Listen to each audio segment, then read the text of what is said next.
Good morning, team.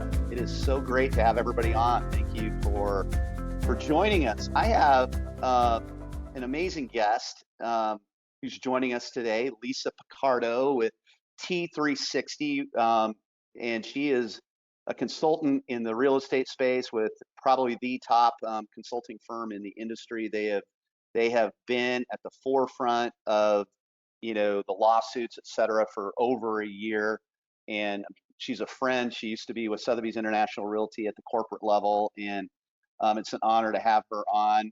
And I'll do more introductions here in just a minute when we start our conversation. And then Brad Boden, who you guys know, who's our on-site lender. He looks like he's right there on site today.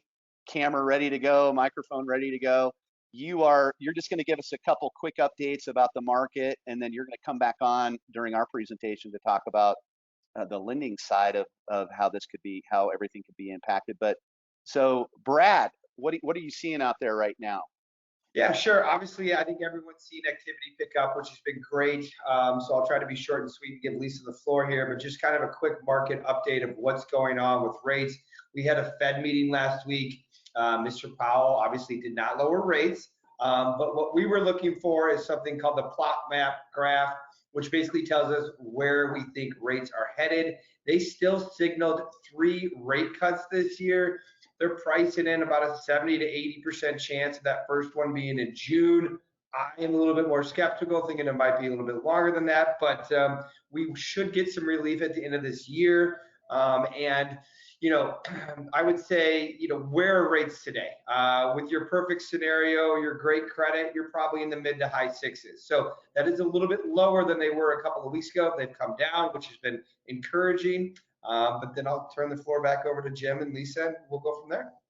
Brad, we'll have you back on here in just a minute when we get to that piece on contracts, et cetera. So we appreciate you jumping on with us. Lisa, how great is it to have you on? Welcome. Thank you.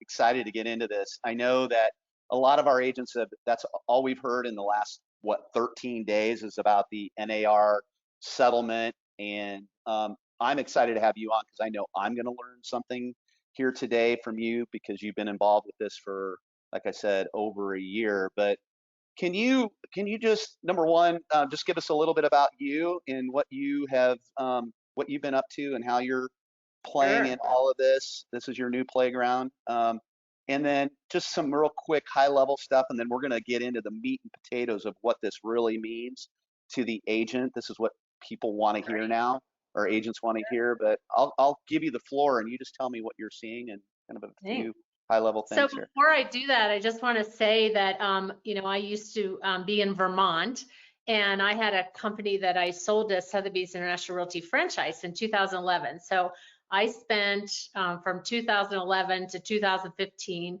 drinking the champagne of Sotheby's International Realty. Still my favorite brand. I love it. I was just ready for something different. I love working for T360. So as Jim mentioned, we're a consulting company. One of the things we're most known for that I just want to mention is the Swanepoel Trends Report. So we've been doing that for about 19 years. And that talks about the biggest trends in the real estate industry. And in our 2023 trends report, this was the #1 trend. In fact, we had a big iceberg picture, like we think this iceberg is coming. The Department of Justice, all the lawsuits had started in 2019. So we've been watching this ever since and really been on the forefront of this. And then the other thing I'll just mention is on Friday, I flew to Chicago because the NAR hosted a meeting for the 90 brokerages that weren't covered in the settlement. And so that was interesting to be in the room there. And they had the NAR defense attorney talking about the reasons behind the settlement and all of that, which I don't need to get into because, big shout out to Ryan Schneider from Anywhere, who was one of the first to settle. So you guys are all protected and have been all along, long before NAR settled. So, but I did get a lot of answers directly from the NAR attorneys and things like that. So we'll talk about that. But as you know, so the settlement happened, and basically anybody who's an NAR member is protected. with the exception of Berkshire Hathaway Home Services, agents and companies. So even those 90 brokers, some of the largest ones, their agents are protected. The companies still have to work through their details. So that's, you know, good news for you all. There are still some buyer lawsuits out there that who knows what happens. The settlement has not been approved, but in reading it, it's, you know, it's very much in alignment with what the Department of Justice was looking for, with one exception. And so I think the consensus is it will probably be approved, right? So what does that mean to you all? And that's really what we're going to dive into. Jim, do you want to? That's right. And I think that, you know, I think the high level things there is that, you know, we know that we cannot advertise commissions now on the, or when it's approved, probably sometime in July, advertise the cooperating commissions on the MLS, right? That's the big one. And Right. the second That's one, that's the big one Yeah. that everybody's trying to navigate around.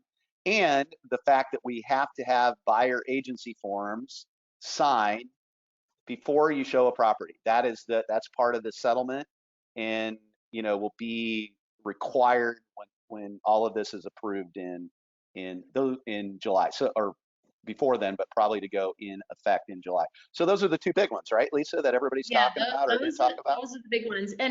And the one thing I just want to mention is, well, first of all, I already know that like California MLS is removing the co-broke. I heard from Austin that the co-broke field's going away. So some of the MLSs are moving, you know, to do this anyway. They were already going down that path. And so no matter what happens, they're removing that, right?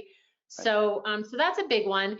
And they're also saying, and I think this is an important thing for the agents to understand, is that you can't create some sort of non-MLS mechanism to offer unilateral offers of compensation, right? So you can't create a portal or a social group where all the agents in your market get in there and say, you know, we're holding at this commission. So you can't do that. Your company can add the buyer broker compensation onto your website, and you can market it too. Like you can send out an email saying, I just listed this property and the commission is X, if you choose to do that. So, you know, there are ways. Can agents put it on their, I'm sorry to interrupt, can agents put it on their social media? Yeah, absolutely, yes. Okay, so that's something that was a question for a lot of agents. You know, how am I going to let people know? And that would be email marketing, social media, areas like that. But you just can't get together in groups and share that information and create a separate portal where you're advertising or sharing what those. Jim, I just want to touch on two things too, just disclosures, right? So one is I'm not a lawyer, I'm not licensed in Illinois, and you know, so Jim's the person to those questions. But the other thing is, I just want to touch on antitrust. So if we throw out any amounts here, I mean, your company can still have a standard commission for your company, but you should never be saying that this is standard in our market. And I'll be honest, like when I read, like, of course, the headlines were awful, right? Like, you know, all over the place. But then the agent comments were equally awful. I mean, there literally are antitrust violations where agents are saying, we all need to hold firm at X% or whatever. Like, we cannot say that, right? So stop saying that. I mean, the comments, you know, that agents are saying, it's just inappropriate. So be really careful that you're not having conversations at dinner, drinks with your, you know, cohorts from outside your office about this. Yeah, I mean, it's so interesting, right? Like I think a lot of this is just coming to the forefront. Just really, you know, the importance of transparency and the importance of that, you know, commissions have always been negotiable. And I think this is a real, like, in a way, a true reset for the entire industry, you know, and will bring us back to what is it that we do as brokers, right? Both on the listing side and on the buyer agency side. We provide an amazing amount of value for our clients. And I think for me, after that initial kind of shock on that Friday, was I immediately went to like process, right? Like, what is the process? What does this mean? And because that's how my mind works. I'm a on the disc, I'm an S and a C. I like stability, which is process, and I'm a cautious guy, right? Like, so I immediately went into my coaching and training into what does this mean to the broker? And Mm-hmm. what came to mind for me was that this is good. This is this is good for brokers that are serious about real estate, about doing things the right way, because this is a real opportunity to shine and really present your value. So what does value mean? And I think what we're going to find is value is what, that process that you create, that initial consultation and your search process and your contract to close and your post-closing process. How do we communicate that? And I think, Lisa, if you're probably hearing it too, that's what agents want to hear now in the marketplace. Now that we know that this is going to be a Right. new playing field, what does this mean now, like from your standpoint, um, when it comes to that process that the agent has to go through? And let's start with initial consultation, which is Yeah, what my like Monday morning let's pep start talk is with going to be treating about. our buyers like we treat our sellers, right? I mean, look, you all are at a great company, great brand, right? What are you going to do? You're going to list the property. I'm going to stage it. I'm going to take professional photos. I'm going to do video. I'm going to do all these great things. I'm going to put it on the New York Times and the Wall Street Journal and everywhere, right? You do such a Yeah, great job on the listing side, but think about all the things you do on the buy side, right? I think, there's an agent in Denver, she has 120 step, right? Mackenzie Casey has this yeah, 120 step buyer consult process, right? So really that needs to be a huge part of it. Like, I've heard so many great ideas, but really promoting what you mean. And I was on a webinar last week with Brian from 1000 Watt, and he yeah. kind of threw our industry under the bus, right? He said, you guys, like, even buyers that you worked with can't explain what it is that you did. He said, we just do a really poor job at telling people what we do for them, right? That's the reset, right, Lisa? That's Yeah, the reset that we're talking about. And if you're a professional, true professional, you should be chomping, on this, because this is a real opportunity to up your game and shine. But yeah, like that initial consultation, the phrase that you just put out there, we need to treat our buyers and market to our buyers like we market to our sellers, right? So everybody make a little note, write that down. That's wisdom right there from Lisa Piccardo. We know it, but the way she said it is so true. So we've got this whole listing presentation process. We have to do the same thing on the buy side, starting with the initial consultation. I know some of our friends and leaders around the industry, Lisa, are saying, do not put anybody in your car, let alone show a property, until you have that initial consultation, that presentation, have them sign the agreement before you ever even meet them at a property, right?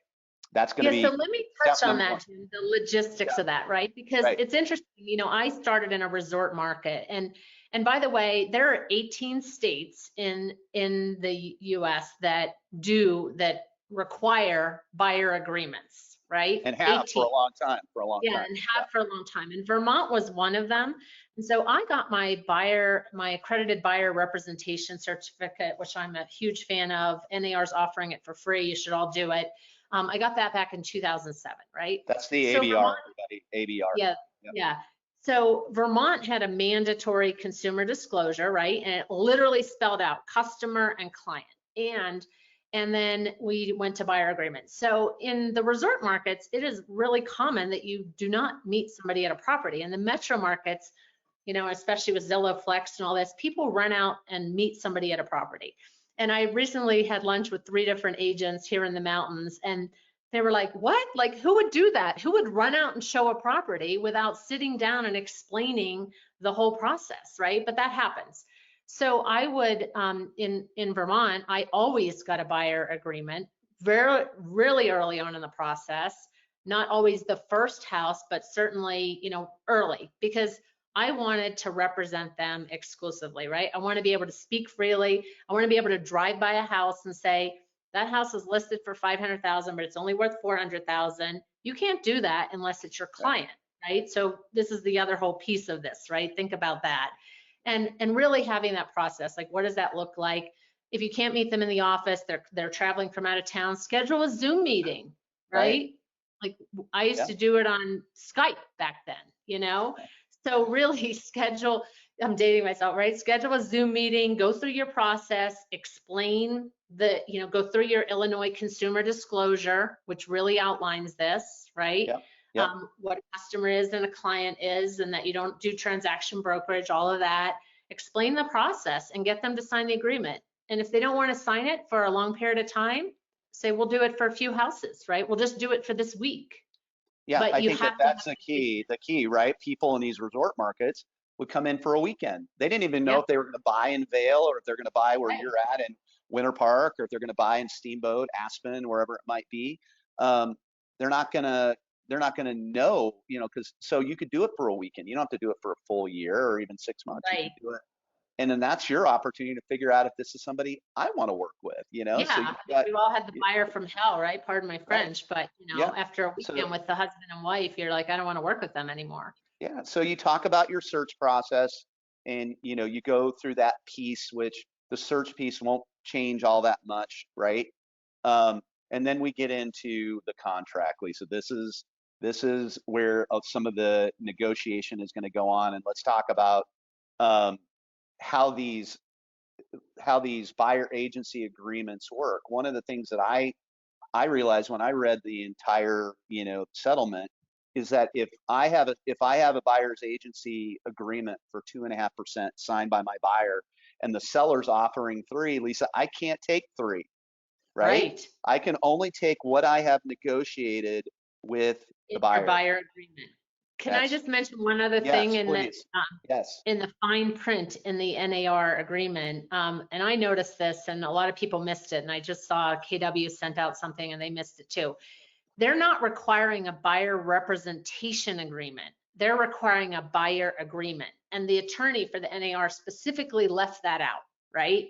So, I mean, every company's different, right? I personally want a buyer representation agreement, but at the very least, it's an agreement on your compensation. Agreement on compensation. That's the key. Like just Yes. right there, that it has to include compensation, right? So that's the key. Why this has been the whole reason for the lawsuits is the ability to negotiate commissions. Correct? Yeah. Right. So okay, so they have their agreement signed and they go and they write the offer. I would this is my assumption, team. Every board, every local affiliate is going through major changes with their contracts. I would assume, right, Lisa? That would be. The funny thing is they've all updated them about 3 months ago because I've seen the states, and now they've got to update them again. They've got so behind the scenes, Lisa, I would assume is what you're seeing now. Lots happening with the associations and contracts. So I would assume everyone that our 8.0 multi-board is going to be updated with compensation included in some form. Well, it'll have it in there, and that will be added to the contract is my assumption. And that's where that's going to be in most cases, Lisa. That's going to be on the contract, correct? Right, correct. Yeah. So, and that will be part of when you're negotiating business terms. This will all be in as part of the contract, is my assumption. Again, all this is changing, and we're going to get more clarity from our local state and our local boards on how this is all going to play out. But we're making that assumption. So then it becomes about the art of the deal, right? And the art of the deal. Yeah. Right. I mean, and this, look, now's the time, everybody, to brush up on your negotiation skills, right? Read, what's the book? All of Chris Voss's book, The Full Fee Agent, and his book on negotiation. I'd be buying his books, Chris Voss, VOSS. Yes. For sure. So, and then one of the things, so you're gonna, and then we're gonna talk a little bit about concessions, right? So first of all, I'm gonna mention that many of the MLSs are gonna start adding a field for concession amount, right? That you can add in. And then you can, if your seller agrees to, so two things. The other side of this, we've been talking about buyer, right? But you want to encourage your seller to offer cooperative compensation. I talked to an agent in Jackson Hole yesterday. She went on a $20 million listing appointment, and the seller said, well, I'm going to wait and list in July so that I don't have to pay a buyer agent compensation. And they were like, what are you talking about? And so they went into the whole explanation about, if you don't offer it, that buyers do want representation, they have a buyer fee to pay, that they're going to ask for it in a concession. They ended up getting it at their full commission, and he is offering the buyer compensation, right? So a couple things on your seller conversations. With every single listing conversation, you need to have this conversation about how agents are compensated.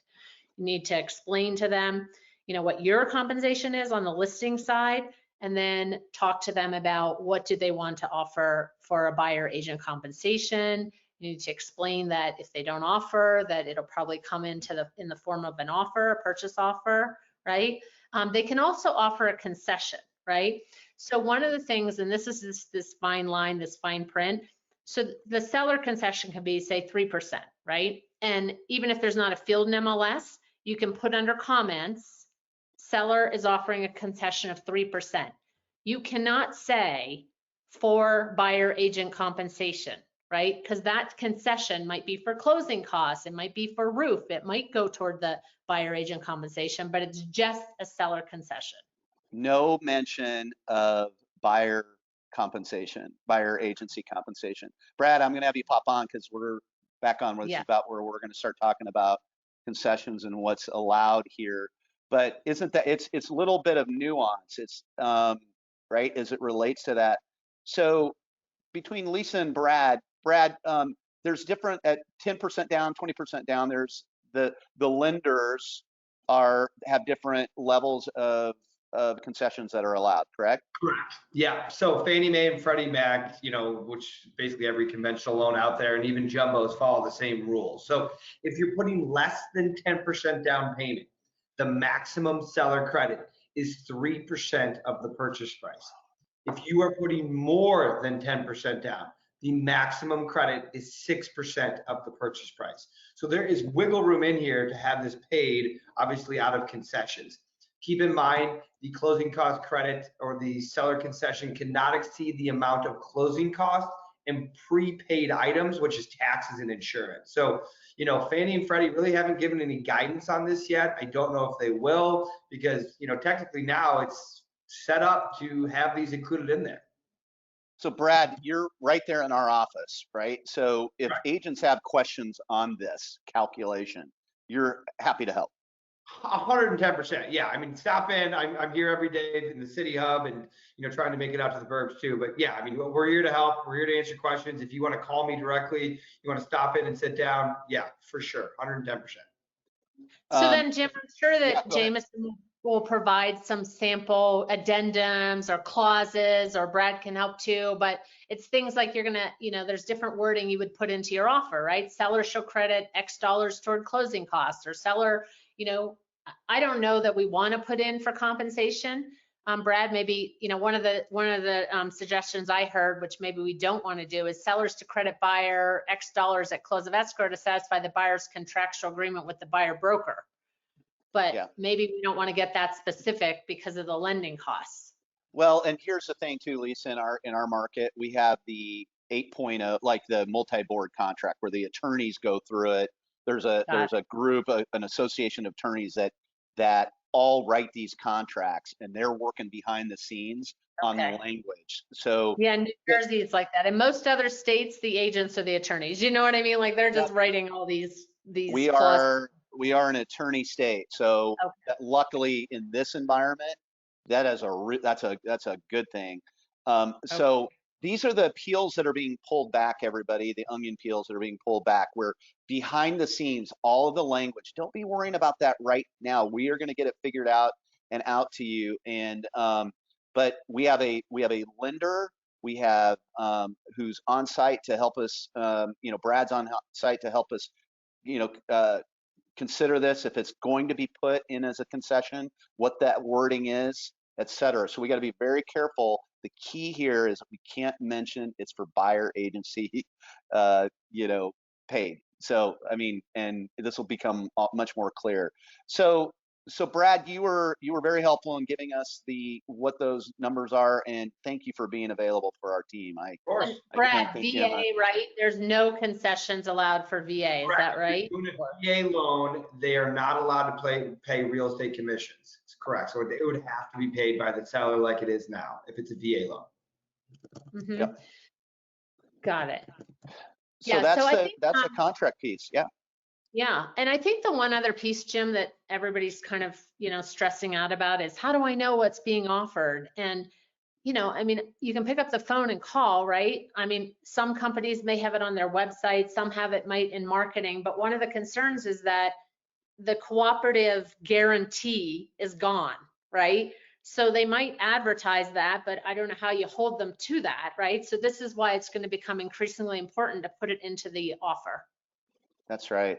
And so, and mention, just as a rewind, in the National Association of Realtors, that advertised commission was protected, like you said, Lisa, Yes. through the association. So if it was advertised there, you had to pay it, and if you didn't, there was arbitration and mediation. That's going to go away, right? They can advertise it. They can advertise it somewhere, but they're not committed to paying it because it's got to be in writing somewhere. And don't worry about this. There will be processes. It's going to have to be in the contract somewhere. We know that. But Mm-hmm. before you write an offer, there will be probably another process in there where you're getting a commitment from the broker on the other side before you put it in the offer. So these are the things that are being discussed throughout the industry right now by brokerages, by associations, and how all of that's going to work in our marketplace. I think just know that you know your value, right? Like you're not going to work for free, right? I mean, Right. You are what you allow, right? Don't allow this. Don't put people in your car without a guarantee that you're going to be paid and that they understand that. I mean, at a certain point you might have to walk, right? These And are then the get to know boundaries. your state agency law, right? I mean, really understand and make sure.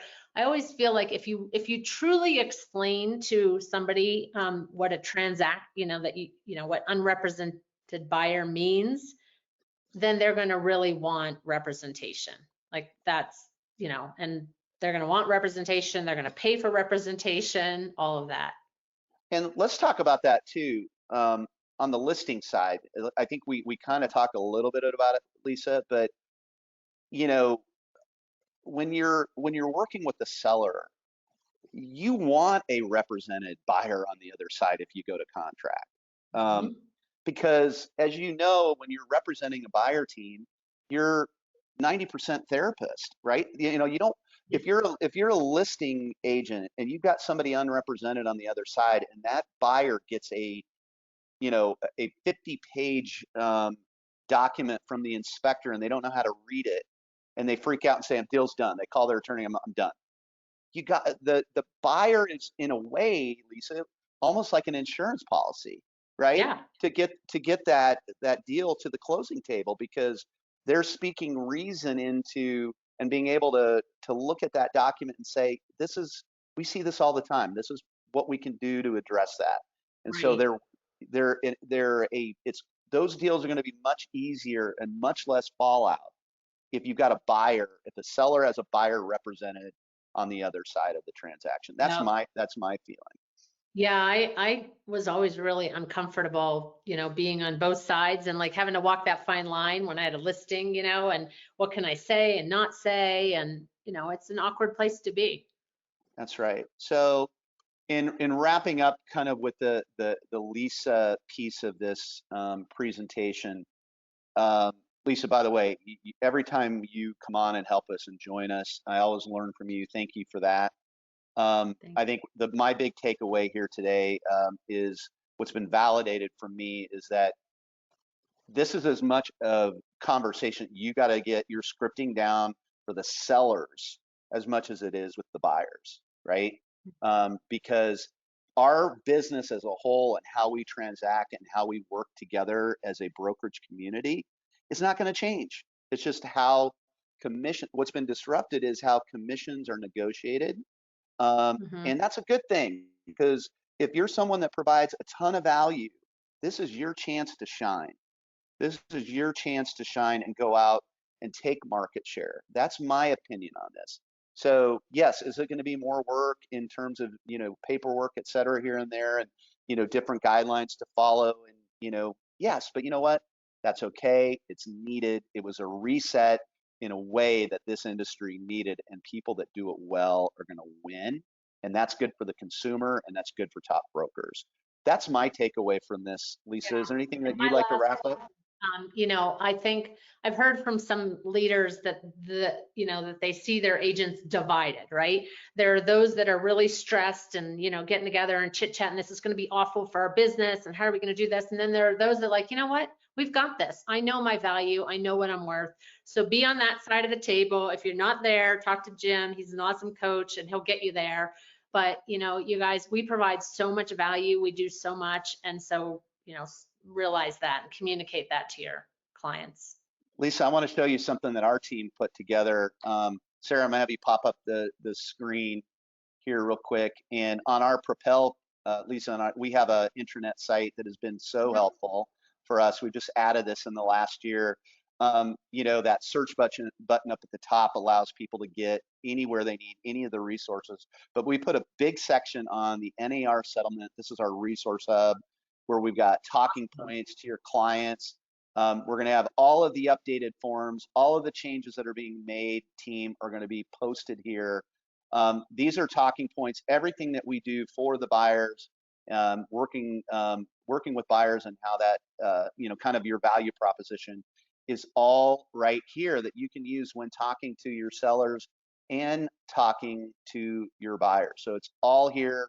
Any changes that are made are going to immediately be updated by Megan and her team and Sarah. Awesome. And all of the links are right there. Isn't that cool, Lisa, that we have that? I'm not sure every brokerage probably has that piece. No, I mean, a lot of them we're helping them to get there. Right? So good for you.